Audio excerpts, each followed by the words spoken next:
we made it. That's for the first part. I'm getting already a phone call. Not gonna answer that one now. So thank you for coming here. Good morning, distinguished guests, colleagues, and friends. It's my honor to welcome you at the European Parliament for this conference on anti-Semitism and the demonization of Israel on European campuses. First, let me thank our hosts, the members of Parliament, Lukas Mandl, but also Moritz Körner and Hannes Heide for the leadership in hosting us today here. Thank you.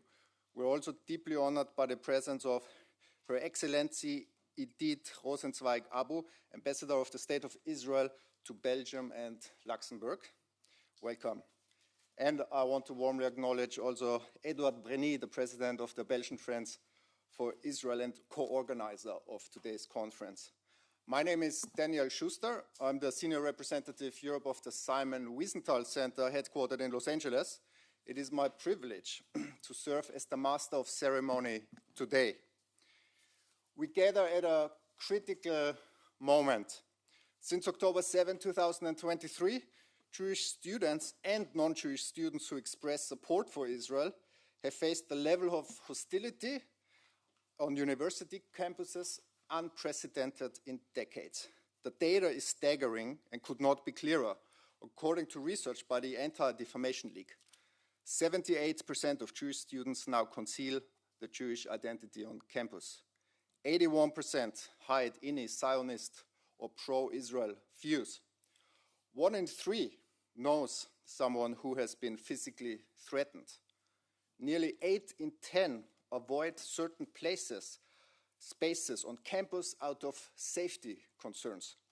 And 83% consider anti-Semitism to be a very serious problem. In short, anti-Semitism has become normalized in the very institutions entrusted with educating the next generation of European citizens. Today, we will hear from students who will tell us what it means to be Jewish, pro-Israel, or simply protective of one's Jewish student colleagues on European campuses. We will hear from scholars, security experts, politicians, policymakers, and even clergy from across Europe and the United States. And we will hear from leaders who will help us understand not only what is happening, but why and how we must respond. To all our speakers and participants, thank you for coming and thank you for being here. I want to particularly thank Edouard Breny, President of the Belgian Friends of Israel, and Caroline Pachet from the office of MEP Lukas Mandl for their dedication and hard work in making this conference possible. It was a privilege and pleasure to organize it with you. A word of logistics before we start with the opening speeches. Unfortunately, we were unable to secure a single room for this conference, so we will be in 4 rooms in total, 2 in the morning and 2 in the afternoon. I apologize for this inconvenience. Thank you for your understanding, and we will be in this room until 10, and then I ask you to stay compact as a group as we will guide you to the next room. And now, it is my great pleasure and honor to invite our host and opening speaker, the Honorable Member of Parliament, Lukas Mandl. Lukas, I believe, as long as it is possible to organize events such as ours today in the European Parliament, there is hope not only for the Jewish community in Europe, but also for Europe itself. Thank you for your leadership in hosting us, and the floor is yours. Thank you very much, Daniel Schuster. First and foremost, thanks to you for the excellent cooperation over many years already. We have done many exercises all together. I remain seated, by the way, because this is how we exercise it usually in this parliament, so bear with me. And I also would recommend to the other speakers to do so. While I was remembered of the British Parliament when you were standing here, because that's what they always do, standing up and speaking. But honestly, thank you for your leadership. Thanks for making all efforts to bring things forward and to get them done. And this is why we are here together. We also send our warm regards to Rabbi Abraham Cooper, who on a short notice for obvious reasons cannot be with us, but we will be happy to see him soon again. And his leadership, as well as your leadership, are anyway around, and this is extremely important in this very parliament. Excellency, distinguished guests, colleagues, I'm really grateful that we can have this, because it's of crucial importance to address the increase of anti-Semitism in Europe, and I want to share a few remarks. First, as Daniel Schuster has said, we are not one host, we are not two hosts, we are three hosts, members of the European Parliament from three different political groups. My Social Democratic colleague Hannes Heide, as well from Austria as I am, and my Liberal colleague Moritz Körner will be hosts of today's conference. And this is a clear message, even more than what you have already stated, Daniel Schuster. It cannot only happen here, it's still something, I would say, major political forces in this parliament want to emphasize and to work on. And this is why we will be three hosts of today's event, and this is of crucial importance.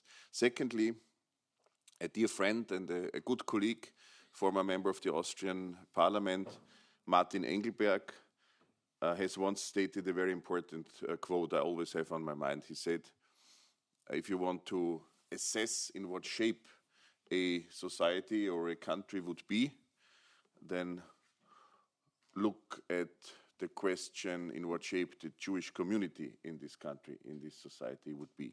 And then you will know. And this proved to be true all the time. This understanding has proved to be true in history as well as in recent days. And this is why things are connected, even if we have to distinguish them. And that's of utmost importance when it comes to anti-Semitism within Europe, when it comes to anti-Zionism worldwide, when it comes to anti-Zionism even on state levels, in a form I would not have expected it to appear on this planet in recent months. And these are things we have to address, or as once David Harris, that time president of the American Jewish Committee, I think when I met him first in New York many years ago, he said to me, and I quote it only, but it's a very strong message, he said to me, it doesn't make any sense to mourn dead Jews if you do nothing for living Jews and with living Jewish people. And this is a strong message which also have proved to be true over the years, and especially over the last month. So the particular issue of this conference is also the demonization of Israel on European campuses. Very important. The so-called academic sphere is extremely contamined, I would say, by this ideology of hatred, which is also and has always been irrational. Very important point. A few weeks ago, Euronews has asked me whether I do think that anti-Semitism will now decrease due to the so-called peace deal in the Middle East. And I had to say, I'm afraid no.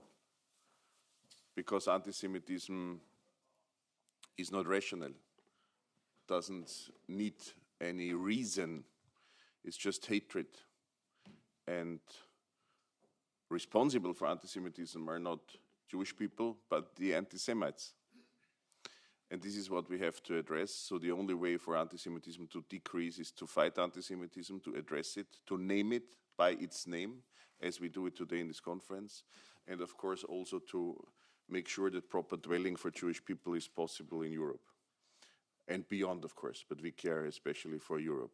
So it's not only fighting the ideology of hatred, fighting anti-Semitism, it's about proper dwelling. It's about freedom for Jewish people on this very soil. And these are some important thoughts, I think, in the beginning to put the things into the right place and into the right direction. And this is why I'm grateful that Her Excellency is with us, Ambassador of the State of Israel to Belgium, and I'm grateful to the Belgian Friends of Israel, as well as to the Simon Wiesenthal Center, which Daniel Schuster is representing, for organizing this today. I look forward to the opening also by Eduard Breinis from the Belgian Friends of Israel, serving there as a president. And let me also share with you that I'm in particular grateful that Wolfgang Sobotka is with us, a true champion in highest political levels in my home country, Austria, in fighting anti-Semitism and making proper dwelling for Jewish people possible. He served as a president of the Austrian parliament, but before that also as a government member on the federal level, on the regional level. And I'm really grateful for this leadership, because some might think Austria on a political level is in a good shape. On a society level, we have to fight anti-Semitism, especially this summer. There were things occurring I also would not have expected, and we have to address it. But also within the political level, there are true champions, and Wolfgang Sobotka is on the highest level such a champion. So I'm grateful to have a part of my home also in Brussels present today, an important part of the endeavor fighting anti-Semitism. Having said that, thanks again for joining. This parliament is a very vibrant body. That's also why sometimes rooms have to be changed and so on, but this should not be an obstacle. If everybody sticks together, as Daniel Schuster has stated, this will be a strong signal also within the chamber via the hosts of today's conference, and a strong message. It's very good that you have taken this initiative, Daniel Schuster. Okay, thank you very much, Lucas. Yes, you deserve the applause for your opening remarks. And now, next, I warmly invite our opening speaker, the president of the Belgian Friends for Israel, Eduard Breinis, who is not only co-organizer of today's conference, but also the initiator of today's event. Thank you. The floor is yours. Thank you, Daniel.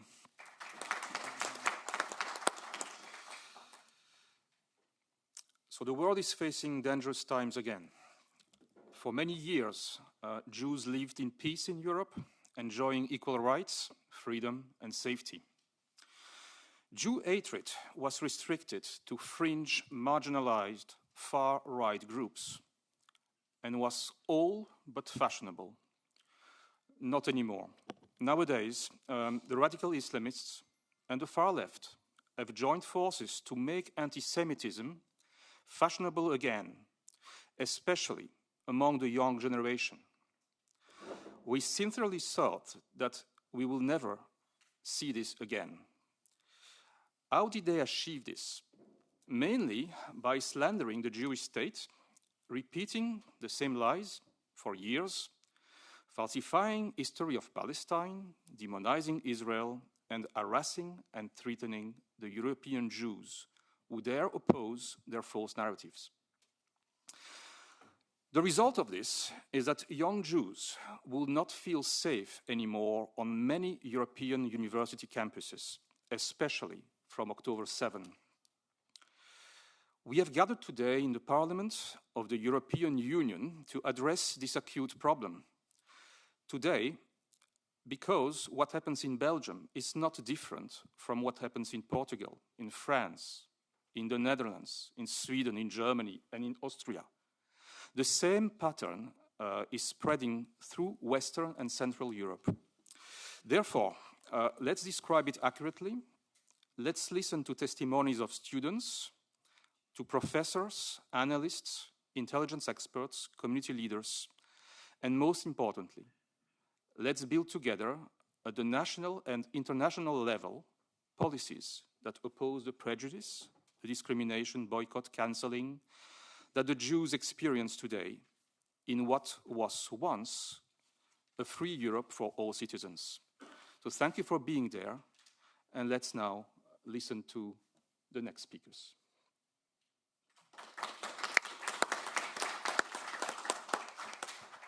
Thank you, Eduard, for your illuminating words. Next should have been a statement by Rabbi Abraham Cooper, my boss, unfortunately, due to a serious medical emergency in his family, including a hospitalization of a family member. He had to cancel his Europe trip and cannot attend.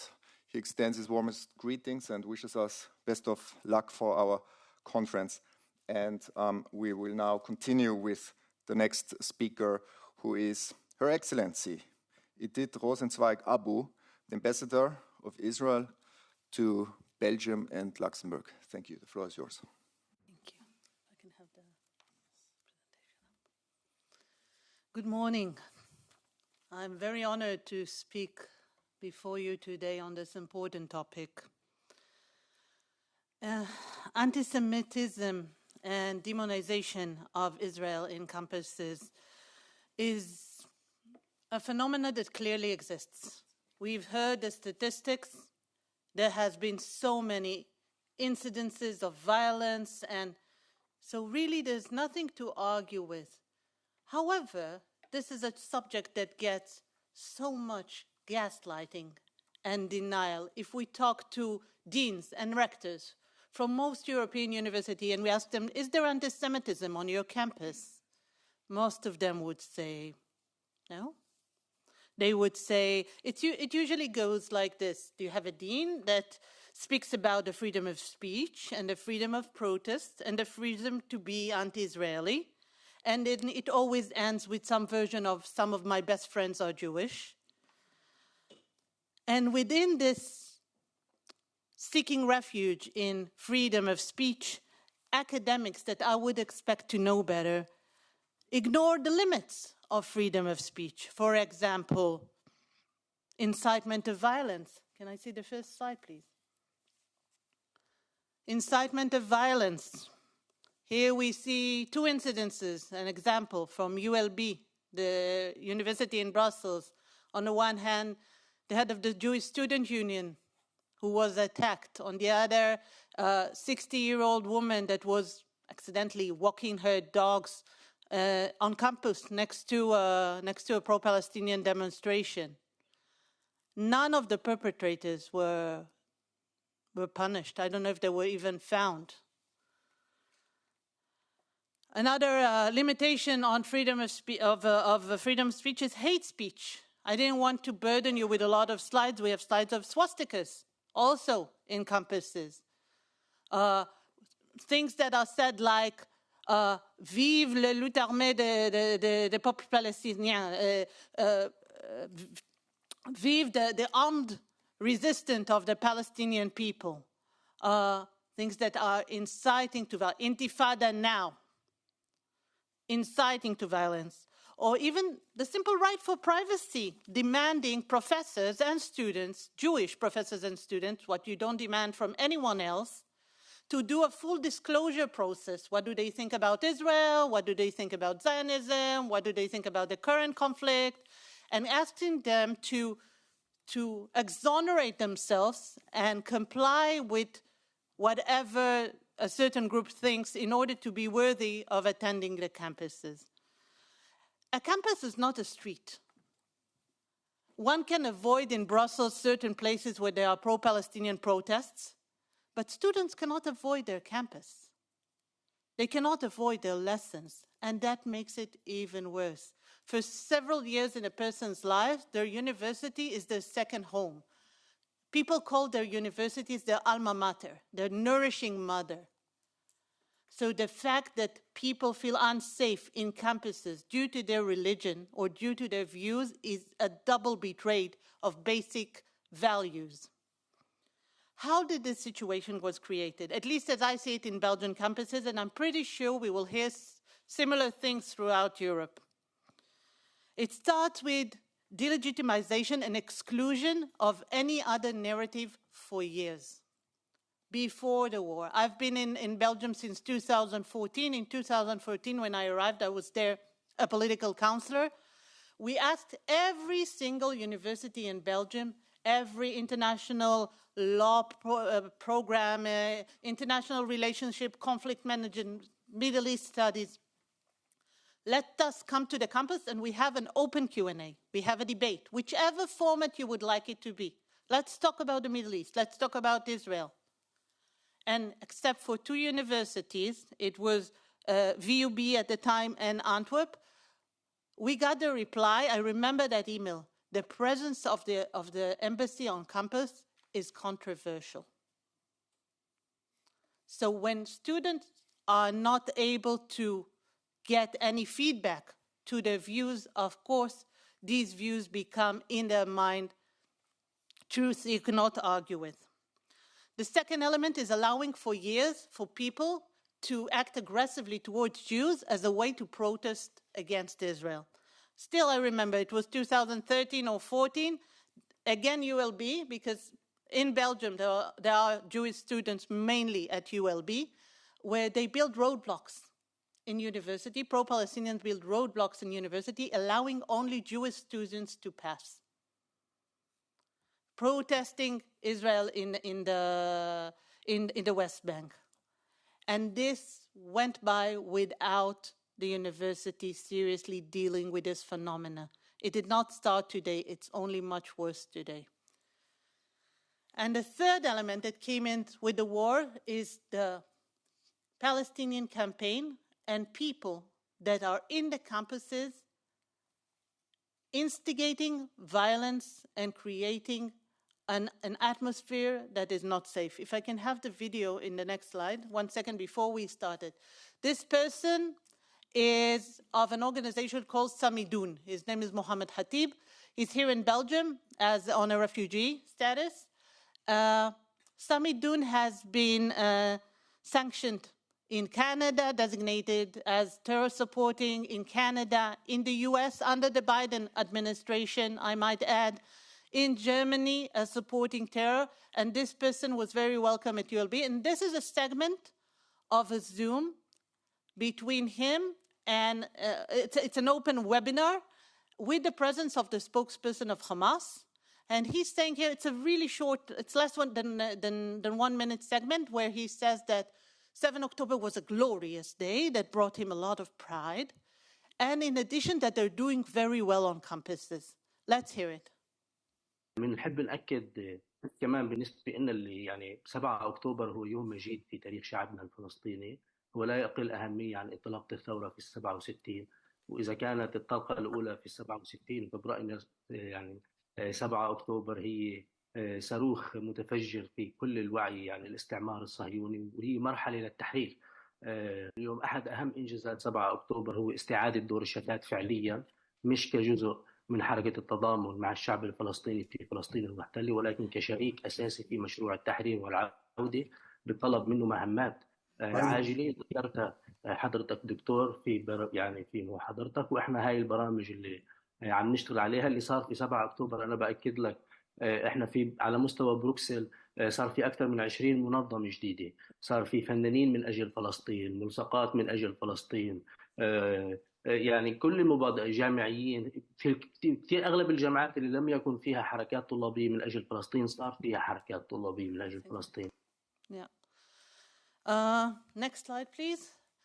Just to finalize this is the court ruling in Ghent on the evacuation of the incumbent that was on campus. And in the court ruling, it says as follows. I'm reading from the bottom. We wanted to put the entire page in Flemish to show you the original. We see when evening falls, men with beards of Palestinian origin enter the building. They give instructions to the student. There are also people who presumably provided the pallets that they used to block the encampment. According to the security guard, it seemed that these men are in charge. They come to spend the night in the building with their families, with their wife and children. The wife allegedly provides food. The second point is that a man named Harry is said to be in charge. This man appears to be of Palestinian origin. This is a judiciary resolution, a judiciary report. Sorry, going back to my point. To this, no, let's go, we're still there. To this, one adds the complete incompetence and unwillingness of universities to react. And that creates impunity. What do I mean? In ULB alone, the main building B that was destructed created damages of 800,000 euros. No one was responsible for this damage. When you take all these elements together, you get campuses with an atmosphere of Jew hunting. I think this subject, sorry, next one, yes. This is the destruction of building B in ULB. One of the graffitis, the one on top on the, for me it's the right, I don't know for you it's the right or left, says we are going back to Bet Lahia. Bet Lahia is a specific region in Gaza. I doubt that there are any Belgians who know Bet Lahia, let alone want to go back there. I think this issue is very important. I think it's important to be discussed on the European level because after all, EU programs provide a substantial amount of funding to universities. This is a European problem threatening European citizens, denied, untreated, and poisoning the future European generation. And therefore, in addition to member states, I think this is a very important discussion to have on a European level. And that is why I want to congratulate the Shimon Wiesenthal Center and Belgian Friends of Israel for organizing this important day. I hope the insights that we come to from this important day would lead to action, both on the European level and on member state level, before it's too late. Thank you.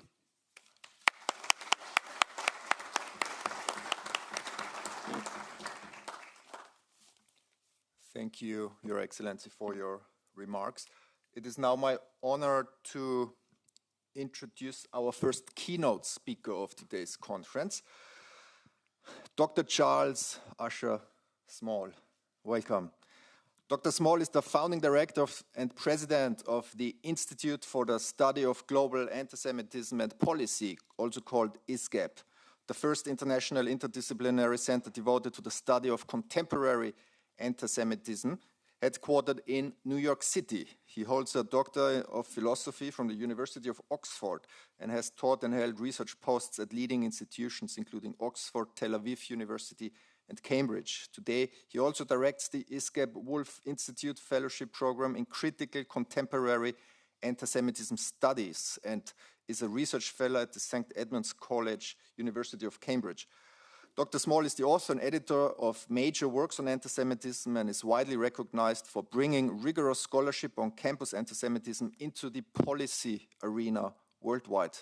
Dr. Small has prepared a speech with the title, "The War Against Higher Education and the Jewish People, the Normalization of Antisemitism from the Classroom to the Streets of Europe." Dr. Small, thank you for being here. The floor is yours.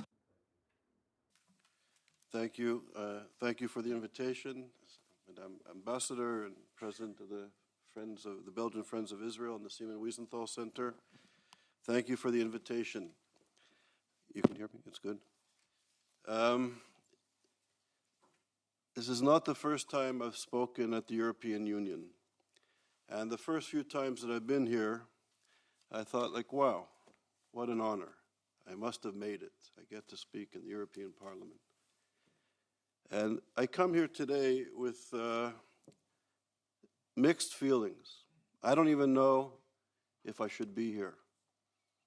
I don't even know if this institution deserves my presence. And I don't say this in an arrogant manner.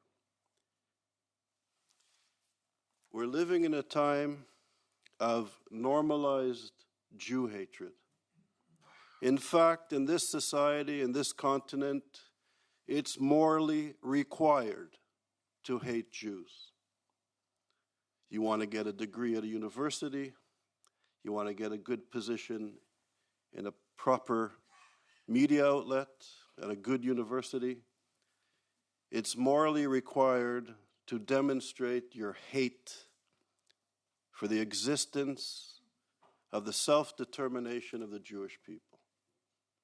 If you express the morally required paradigms, you can go ahead and be successful. You may even be able to convert if you're born Jewish and enter into the paradigm of what is morally required. Today, there's two events this week that we commemorate. Remembrance Day, we called that in Canada growing up.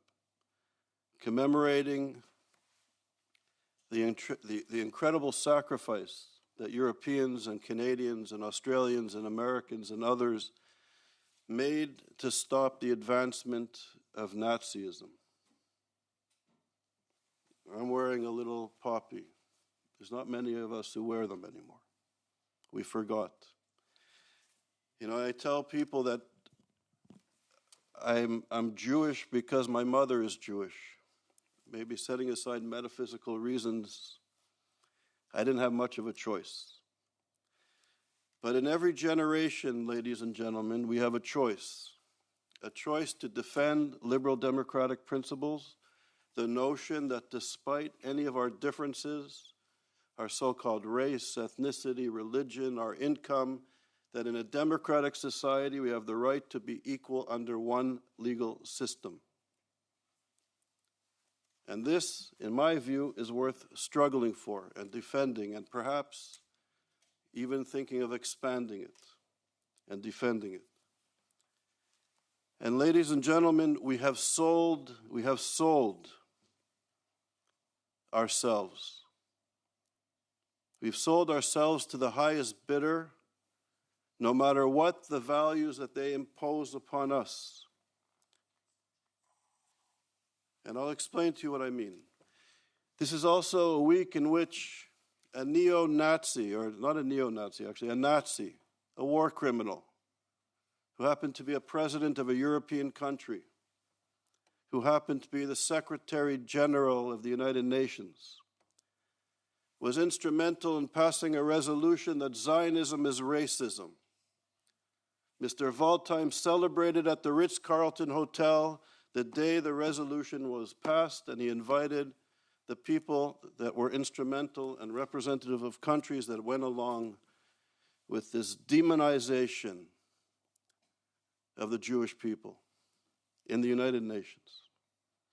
It was repealed in 1991, but the legacy that Jewish people are somehow inherently racist was accepted and normalized. And we deal with this in the contemporary context. We have to remember in this continent the finest minds in Germany and throughout Europe in the 1800s and the early 1900s defined the Jewish people as not white. And of course, the great philosophers of the time, the Enlightenment thinkers, argued that race was somehow inherent into who we were. The very essence of who we were was racialized. And one could not escape that definition because it was innate within us. You can change your religion, you can change your language, you can master classical music and the high culture of the day, but your race was fixed. The greatest minds came to that conclusion. And of course, they created a hierarchy. White people were at the top, black African people at the bottom, and this justified all sorts of colonial excursions throughout the world. And the Jew was defined not only as not white, but dangerous because we were poisoning the purity of the white Aryan race or nation, this fictitious, dangerous notion. And this belief was rooted in the pseudoscience of the day, in biology, in eugenics, in theology, in the social sciences, in the philosophy, and it started in the universities, ladies and gentlemen, at the best universities. And it filtered down into society to the point where this sick, twisted immorality justified moving Jews out of society, out of their homes, out of their communities, into the final solution. And as Professor Elie Wiesel always taught, that the Holocaust did not begin with the crematoriums and the railroad tracks. It began with these twisted ideas, these twisted words. And it resulted in the systematic, extended extermination of the Jewish people. And when I come into these halls, I remember my ancestors. I feel my ancestors here. Now, 2025, the great intellectuals of our time. I call them clowns, but they're intellectuals. They occupy professorships in Oxbridge and the Sorbonne and here in Belgium and in the Ivy Leagues and throughout the Western world. And the great intellectuals today say that the Jews are white. Wow. After the systematic extermination of my people, they've come to the realization that we are white. Hallelujah. But the sick, twisted Jew haters who now teach your children and your grandchildren are saying that the Jews are white but not welcome to the club, and so we're so terribly sorry for what we did or what our parents did or our grandparents did. Now the Jews are the white people, and we've, in less than 2 generations, the intellectual giants have now defined us as white supremacists, racists, apartheid supporters, colonialists, and occupiers. And ladies and gentlemen, if the Jewish people are racist, colonial, occupying, apartheid supporters, well, you are morally required to deal with them. You are morally required from a human rights perspective to dismantle the entity. And this is being disseminated at the best universities. And I'll never forget, about 10 days after October the 7th, I went to a teach-in at Columbia University. And some of the greatest professors in the Western world, Columbia, after all, is a great university, ranked among, I guess, the top 10 in the world. And the professors and their PhD students who are being inculcated into this twisted world of ideas, and I put it in quotations, professors of gender studies, social theory, literary criticism, philosophy, gender studies, and their students were saying that the occupation needs to end by all means necessary. And these are the masters of literature, using philosophy and post-colonial studies and gender studies. These are master intellectuals. And that the occupation has to end by all means necessary, and the murder, the rape, the mutilation of the occupiers who were met with the Hamas barbarians, that this violence will only end when all of the occupation ends and the settlers are removed by all means necessary. So they were calling, in a very sophisticated intellectual way, kind of like the professors of eugenics and biology and theology of the 1800s and the early 20th century. They had this paradigm that called for the dismantling of the state of Israel and the Jewish self-determination in our land, in our indigenous land. And they went on to say, which was remarkable, that anybody who aids and abets the occupation, anybody who resists the occupation in any manner, needs to be resisted by all means necessary. In other words, they were calling for violence, if not murder, against Jewish faculty members, students, and staff at Columbia University. The Jews of New York, the Jews of America, the Jews of Europe. And this is what this poison is coming out of now in its second generation in the universities, the best universities of Europe and the Western world. In 1983, Edward Said said that he was the last remaining Jewish intellectual, and that Jewish professors in America have become fat scribes in the suburbs, and that the Palestinians were the Jews and the Israelis and the Jews were the Nazis. When he said this in 1983, people thought he had a bad day and maybe he was disconnected from reality. But ladies and gentlemen, this is the discourse of Europe. This is the discourse in the universities for 2 generations and in the Americas. This is where the best journalists have learned their craft, the best professors have been inculcated. The best politicians, ladies and gentlemen, have been inculcated. Mr. Mamdani, he's not a communist. We need to know the minds of our enemy. He was a leader of SJP, Students for Justice in Palestine, that comes out of AMP. AMP is the American Muslims for Palestine, a Muslim Brotherhood entity. And yet, when we're struggling against anti-Semitism in Europe, we don't want to engage this. But the Muslim Brotherhood, ladies and gentlemen, it sounds like a benevolent, nice organization. It's a good title, good branding. Maybe the social media gurus could, ramp it up.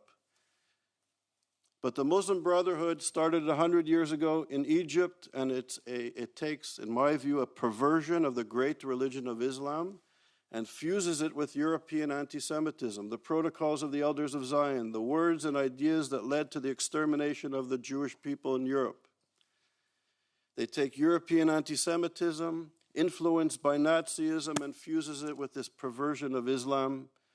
And we in the West, for 2 pieces of silver, acknowledge that this is the authentic representation of the great religion of Islam.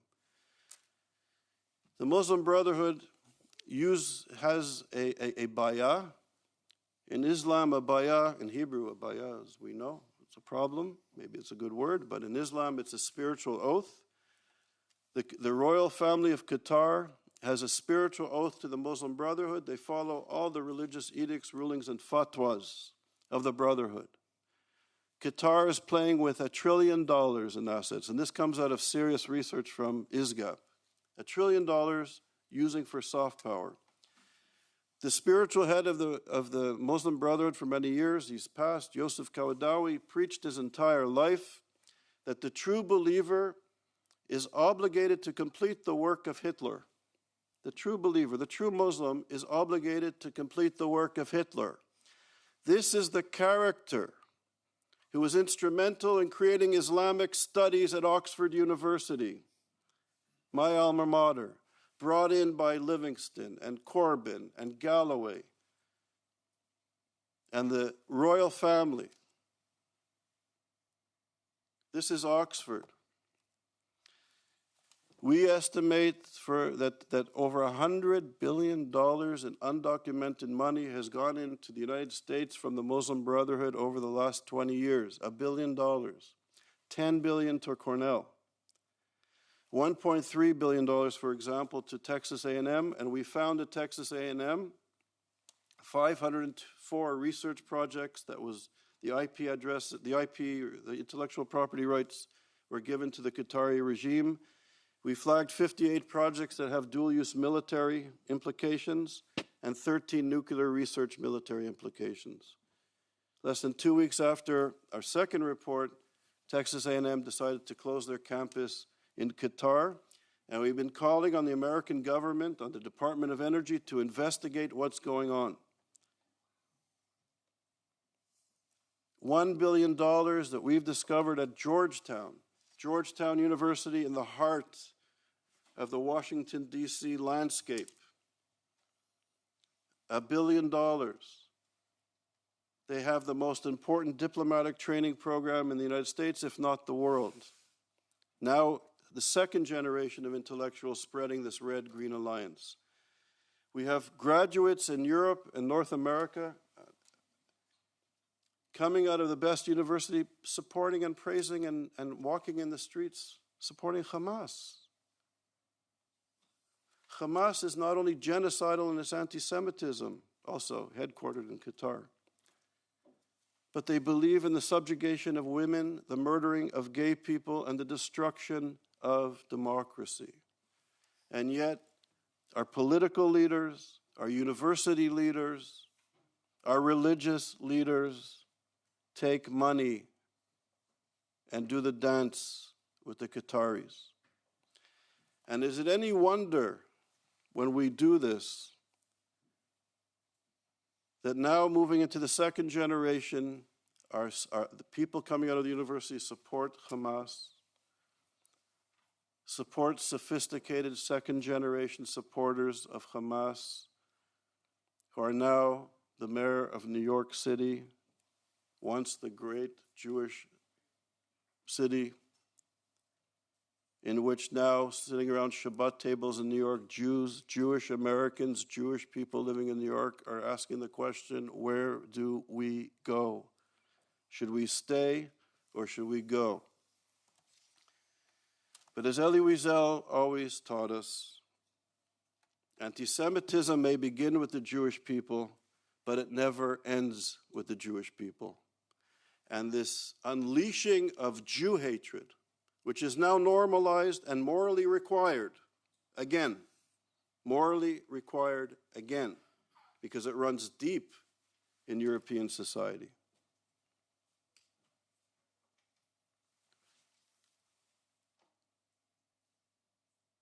It will not end with the Jews. Europe is going to be ripped apart because of the presence of the Muslim Brotherhood, the abandonment of democratic principles and of human rights, and there's going to be a nationalist movement that will not be controllable. But for decades, when we come to these institutions, when the Jewish people come to these institutions and we say, we have a problem, we've been warning European society and North America, and to no avail. But now it's deep in the heart of your cities and your culture and your institutions, and you have a significant problem. I'll end with a positive note because I've been quite severe, as I feel I must be. On a positive note, there's regimes in the Middle East that understand the danger of the Muslim Brotherhood, the danger of Qatar, the danger of Iran and other reactionary social movements that pervert Islam. And they are banning and fighting and containing this reactionary social movement of hate with a cult of death. But tragically, their leaders and their populations are here now. 40,000 in the UK on the watch list. So, on a positive note, I'll just say, my parents go to synagogue in Florida. There's 4 security guards with submachine guns, and they check the list to see if everybody has the right to enter in the United States of America. Recently, I was in Dubai, and I went for Shabbat to the rabbi's house, and I was late as usual. And it was Shabbat by the time I got to the house. I was knocking on the gate with a wall to enter the courtyard. It was Shabbat, so I couldn't ring the bell. After 5 minutes, I worked up the courage to open the door and enter the courtyard. The door was unlocked. I walked up to the building, which is a synagogue, and also the home of the rabbi. And I was knocking on the door, nobody answered. After a while, I worked up the courage to open the door. It was not locked. I walked in. To my right, there was a minyan. People were praying for Shabbat as Shabbat was entering in. And to the left of this structure is his home. And the Shabbat table in his home was to the left. No security, no doors locked. So it can be done. We can't confront this fascism of today, but we need to be resolved and to struggle and to understand that this is not just a Jewish problem, but this is a problem at the heart of democracy. Thank you.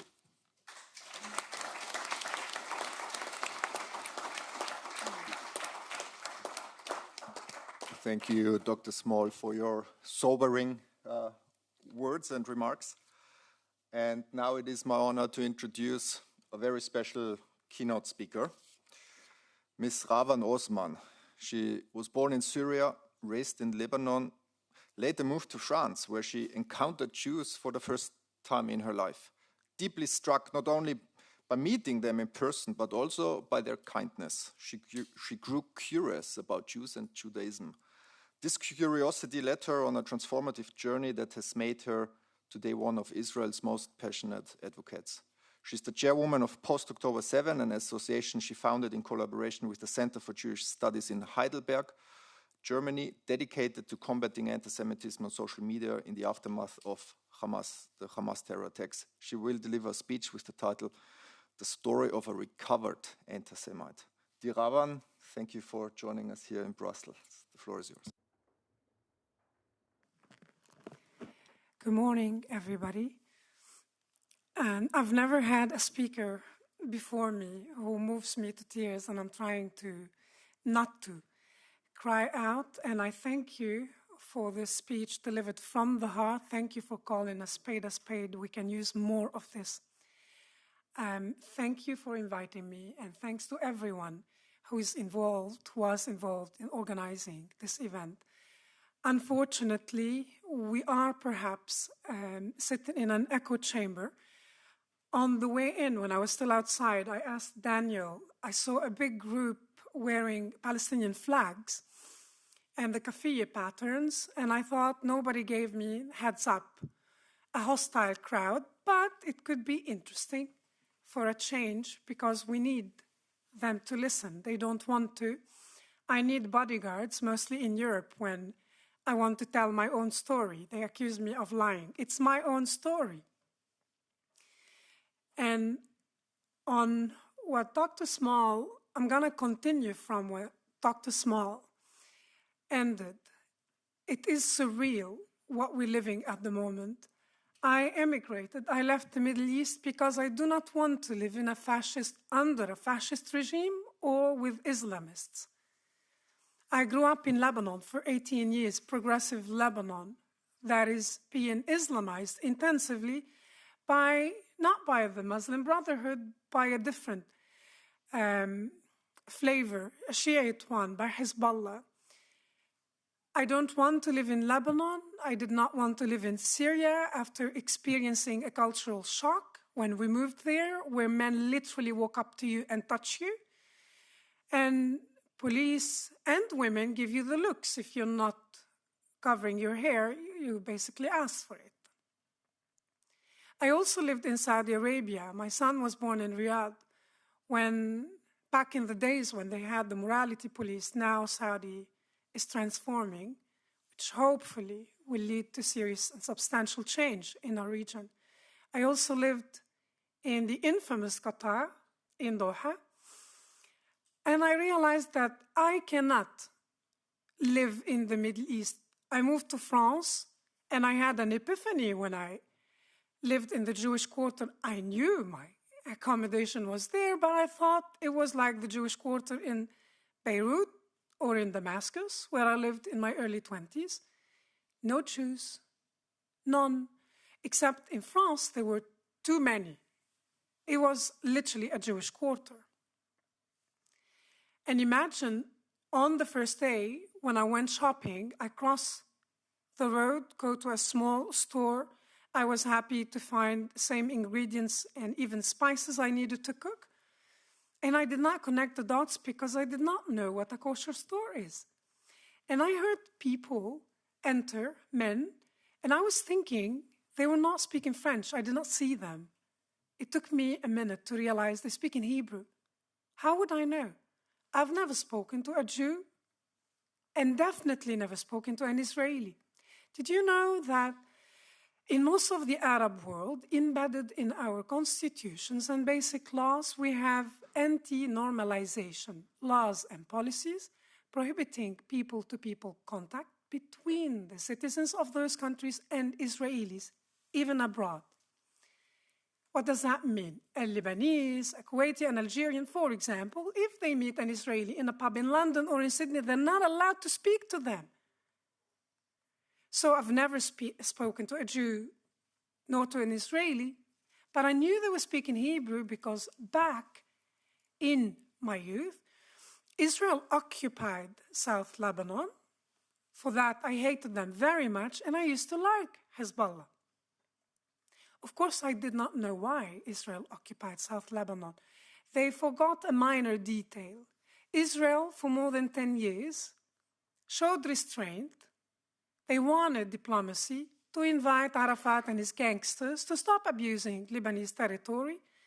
And together with leftists, maybe some of you are familiar with Bader-Meinhof, for example, radical leftists who joined Arafat and his gangsters in Jordan, but in Lebanon as well, and occasionally sent men and women to attack civilians in Israel. So after 10 years, the Israelis lost their patience and they decided to create a buffer zone in South Lebanon. I did not know all this, but when Israel occupied South Lebanon, back in my days, we had an ugly big TV with an antenna. We needed to adjust when we were allowed to watch 20 minutes of cartoons in the afternoon, and occasionally when we did, we got biblical cartoon. From Israel, we didn't care. We watched. If a grown-up walked into the room, they would freak out because we're watching Israeli TV.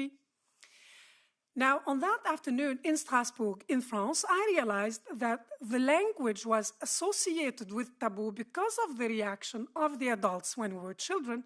So when I turn and I see 4 Jewish men dressed in black and white, hats, I had a panic attack. Not only I left my shopping, but also my personal belongings, my bag.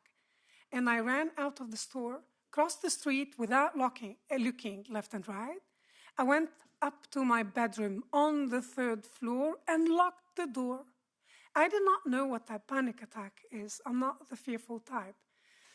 Daniel mentioned what I do today. I realized when I looked in the mirror, when I was sweaty and red, out of breath, that was my reaction to seeing the Jews.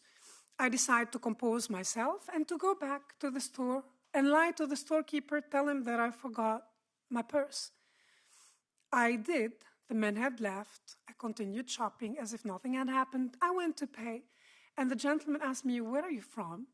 And I thought, now it's his turn to panic. So I said vaguely, "The Middle East," but he insisted.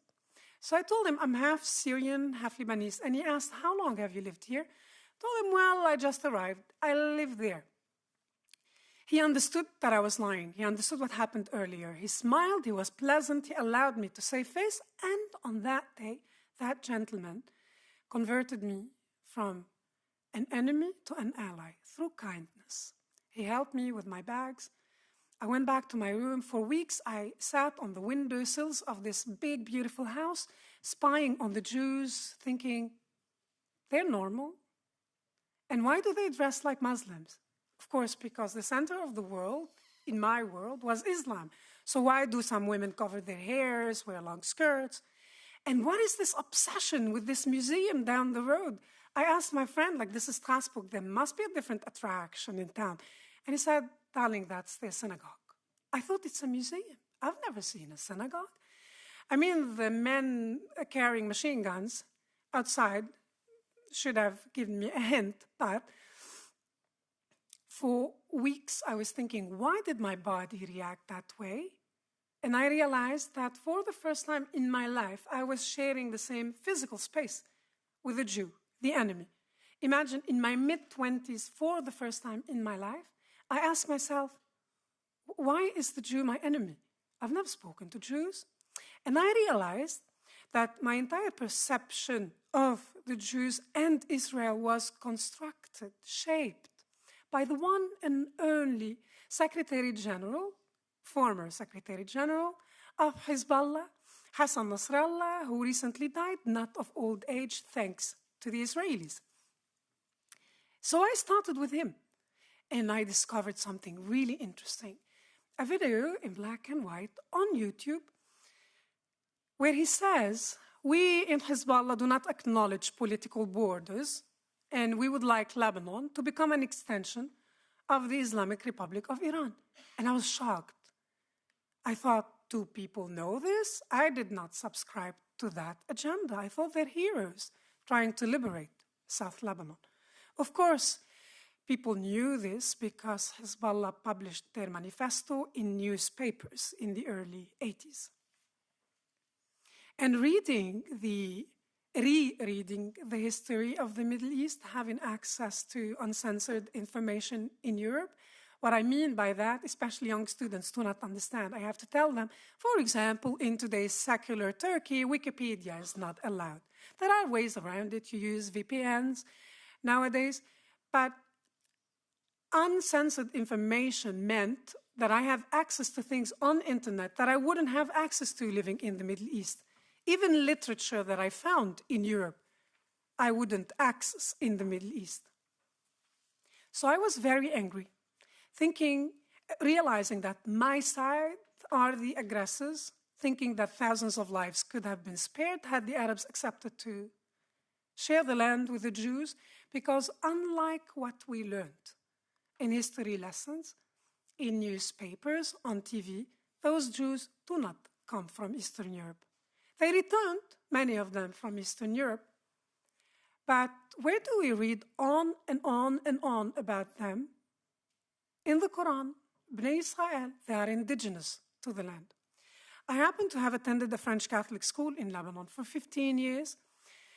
And around Pesach, around Passover, every year the entire school would gather in the theater and we would watch the same film titled The Passions of Christ, not the one deranged Mel Gibson made, an older version, but not less graphic.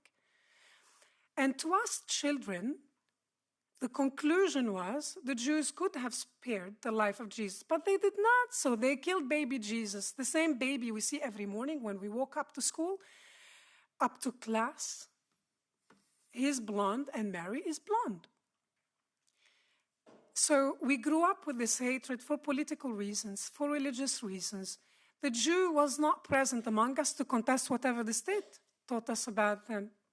So when Palestinians demand to know my opinion on their Nakba, I will accept that many Palestinians left and were not able to return after the war ended because the Arabs who promised they were going to exterminate the Jews did not manage. But at the same time, I'd like you to understand, to accept, as someone who supports the Palestinian cause, that more than 850,000 Jews were uprooted from the Arab world.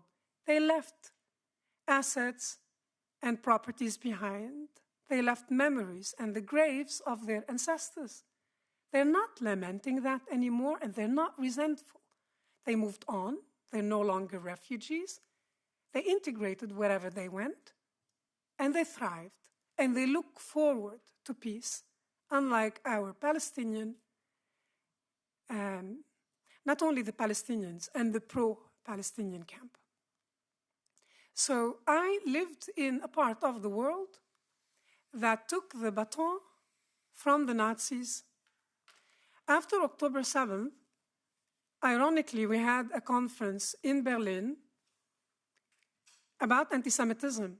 It started on Monday and it ended on Friday morning. I asked those experts, they flew in from around the world, and I asked them, because you wrote many books about anti-Semitism, I wonder when were we going to talk about anti-Semitism in the Arab world?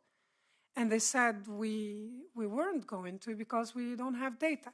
See, in the Arab world, they do not even acknowledge anti-Semitism is a problem. They tell you we don't have a problem with the Jews, only with the Zionists. And that is a farce. I grew up in that part of the world where we use the terms Jews, Zionists, and Israelis interchangeably. And we call for the removal of the occupying entity referring to Israel. In Heidelberg University, where I studied, where my son is studying now, in the Islamwissenschaft department, Islamic Studies, we have a map that has Palestine. It does not have Israel. 2 years of work with the dean, we could not remove it. This is the Fachschaft space. It belongs to the students. And we have the pictures of the keys, the old hand handing the keys. It is impossible to speak to young students, to get through to them, to tell them that words have meanings. What do we mean by Palestine? Let us zoom out. Palestine is not an Arabic word. Arabic is my mother tongue.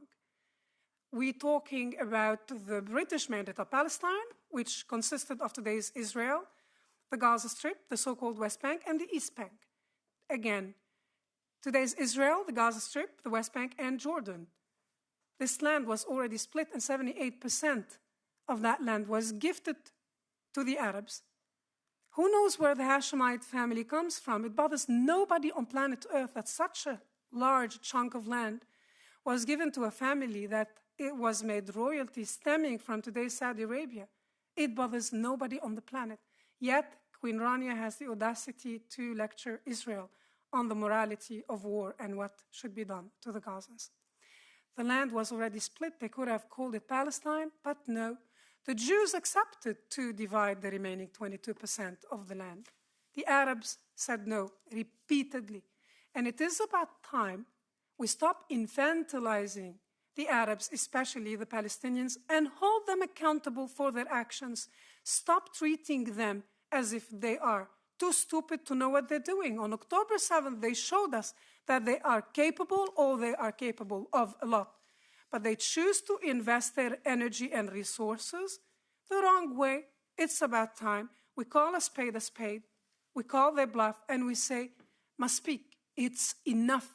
You're not fit for governing. You're not safe for your own children. And this is my contribution for the children of Gaza. Offering them a Palestinian state condemns their children to living under regimes that treat them brutally. It is sufficient for you to go on YouTube and see what Hamas are doing to their own people, but the world is indifferent because the Jews are not involved. Thank you. I think I came to an end. I can speak on for hours, but I'll stop here because I can feel Daniel fidgeting there. Time pressure. Thank you.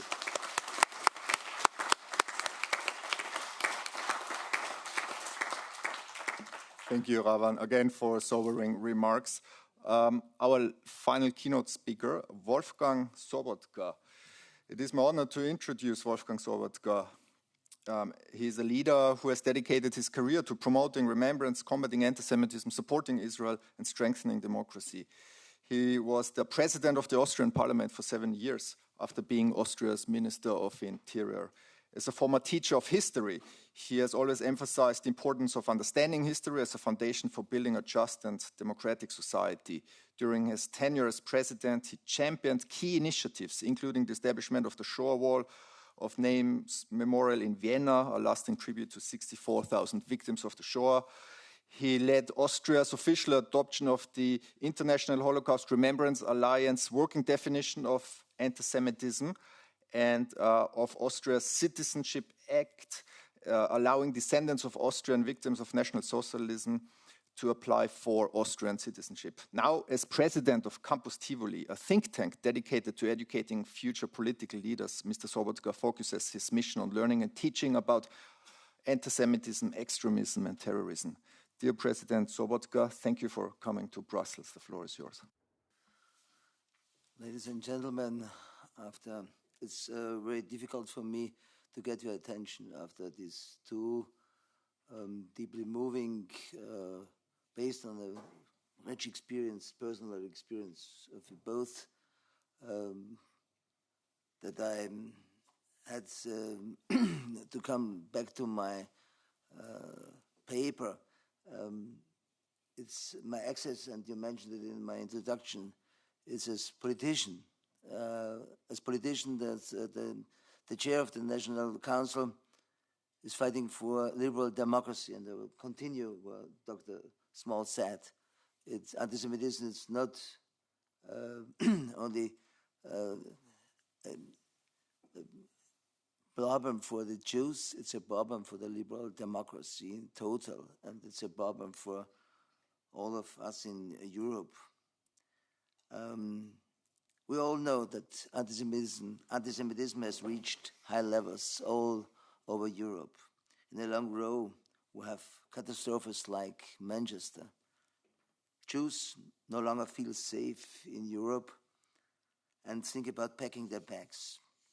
Jewish institutions need to be protected, like high-level securities. You mentioned that when you go to the Sabbath in a freeway, it is not possible in Austria. It's not possible in Europe for our Jewish communities to join the institutions, to join the synagogues and Sabbath without police protection. In Austria, we registered 726 anti-Semitic cases in the first half 2025.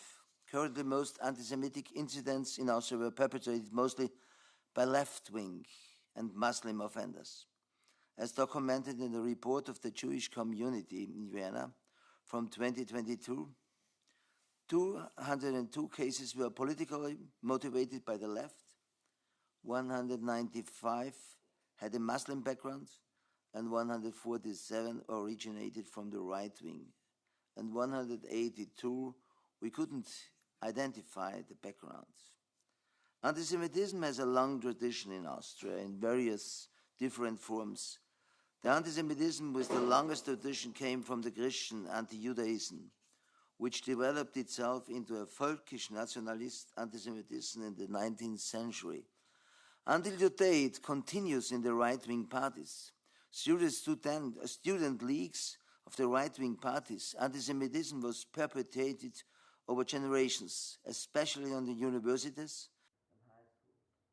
The climax was reached under the right-wing politicians Haider and Strache.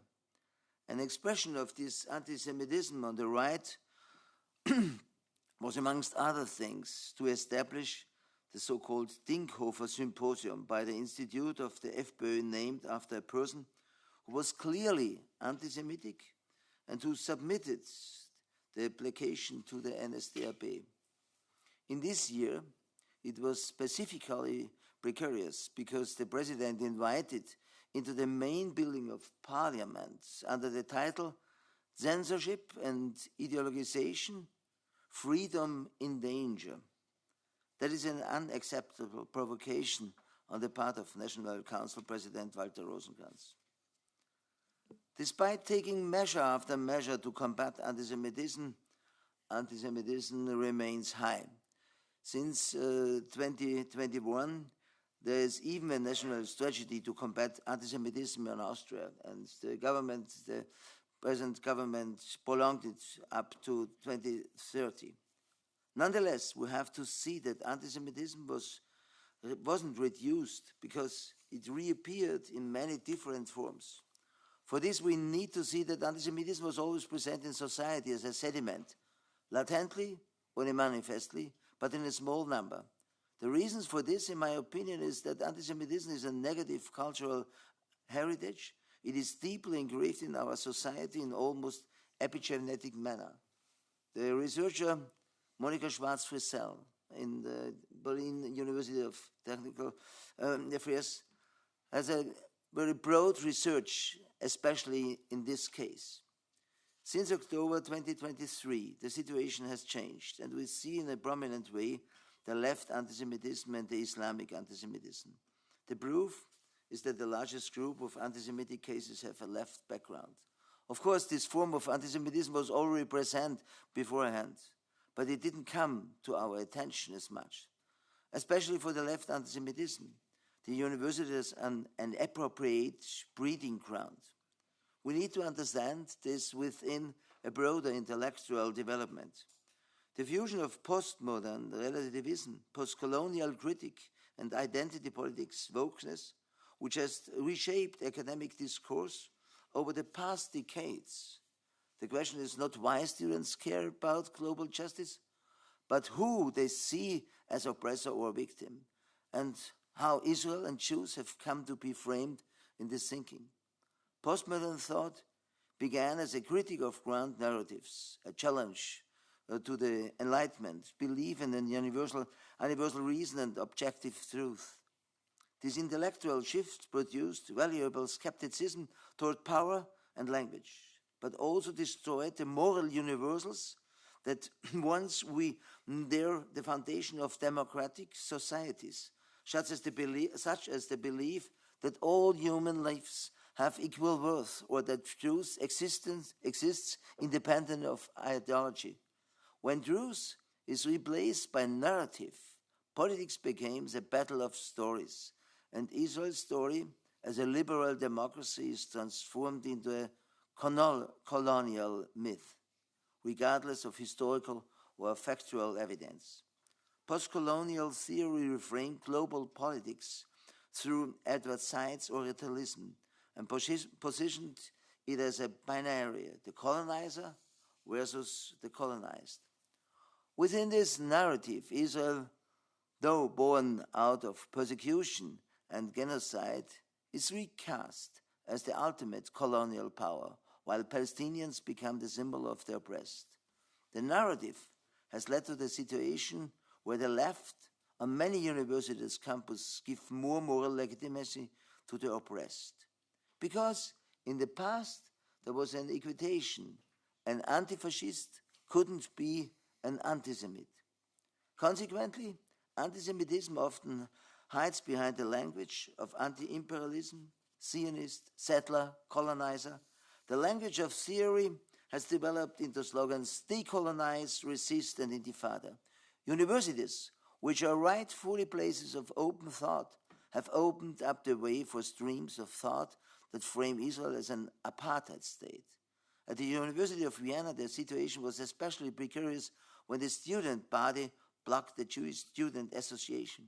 In Vienna, students demonstrated against their own university because they had a cooperation with an Israeli university. The Jewish Association at the Viennese University was defamed as a racist organization, and Jewish students were called genocidal monster.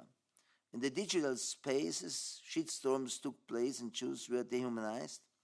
In all these cases, Israel is seen as the collective Jew and is treated with the same stereotypes as we know from the right. Jews associated with wealth and child killers. The old stereotypes, global control, dual loyalty, conspiracy, return in a new academic packaging. Immediately after the 7th of October, few days past, 2023, Israel was accused on the internet of genocide by the influencers of Hamas. And the cry from the river to the sea became an Islamic chant. In the US, where Qatar and other supporters of the Hamas bought hundreds of student spaces at the most famous universities, such as MIT or Harvard, I visited them last year and I saw it by my own. We saw that the universities had a very strong anti-Semitism. As we can remember, campuses were blocked and the rectors of universities had to appear before Congress. In Vienna, the situation was a different one. In Austria, we have a small community of Palestinian and Arabic students. The group of Turks are a little bit bigger. Therefore, the Hamas doctrine was only supported by the left students, especially by their art colleagues. The Islamists, however, targeted NGOs and ethnic groups, such as Turks, Syrians, and other groups to organize demonstrations on the streets, before the parliaments, or before St. Stephen's Cathedral. On the streets, the Islamic anti-Semitism was loud up until the ceasefire, and then return of hostages, and then the return of hostages. Now it has left into the digital space. Jewish and Israeli students increasingly report being rejected and insulted, not for political views, but for identity, showing how intellectual critique has developed into identity-based hostility. This is the paradox of our time. Those who speak in the name of equality and justice often spread one Europe's oldest hatreds. The challenge before European universities is to defend intellectual integrity and pluralism. University must reaffirm the principle that truth and empathy are not relative. They are the foundation of democratic coexistence. To confront anti-Semitism, we must also confront the intellectual habits that enable it, relativism without responsibility, critique without context, activism without compassion. And so I am very glad that so many distinguished speakers have come together for this conference here at the European Parliament. Our task here, at the heart of European democracy, is to ensure that universities, classrooms, and political spaces remain places of truth, dialogue, and respect. We must challenge ideas that turn complexity into blame and activism into hate. Holding this event at the European Parliament should be symbolic and essential. It is necessary that Europe's voice becomes louder and not silent or ambivalent when anti-Semitism hides behind the language of justice. From this place where freedom and human rights are meant to speak without one voice, let us reaffirm that standing against anti-Semitism is not only a Jewish cause, it's a European duty.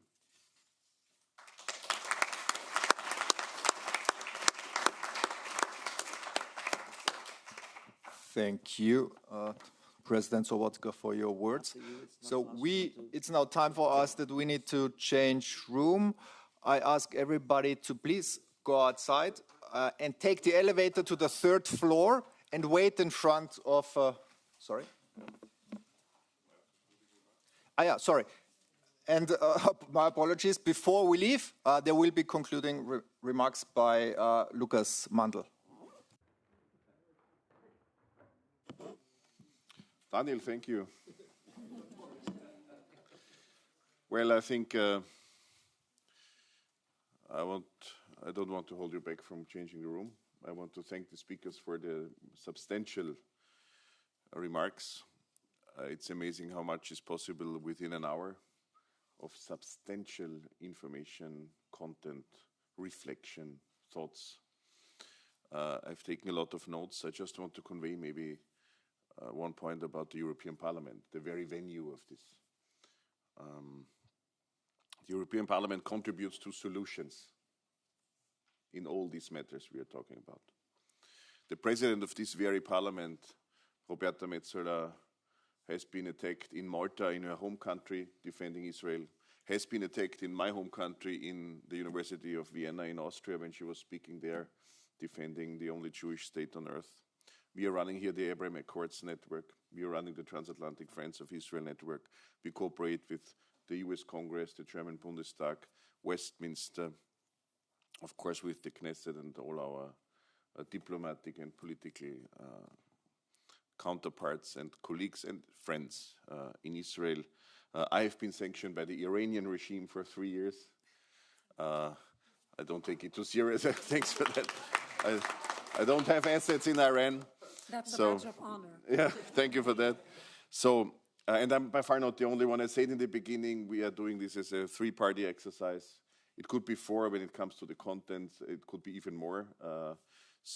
This is contributing to solutions. Of course, it is a parliament, the only directly democratically elected body of the European Union. What's in society is also represented here. Also the not only bad but evil things we have been talking about today. We have to tackle it. We tackle it parliamentarily and in each and every other respect. And this is why it's so important to use, in the best sense, make use of a parliament with this conference today. This is why I'm really grateful that you're all around today and you will have a substantial full day in the European Parliament. Thanks for giving me the floor, Daniel, and everything else, and have a very good rest of the day. My colleagues from the Social Democrats and the Liberals will join you during the day, and I will also pass by. Unfortunately, less important duties cover me also today. Thank you very much. And as a token of appreciation, Lukas, I have a book on lessons in leadership by Rabbi Jonathan Sachs for you. May it be an inspiration for your future. Again, please go to level number 3. Take the elevator and wait in front of the elevator for us. Thank you.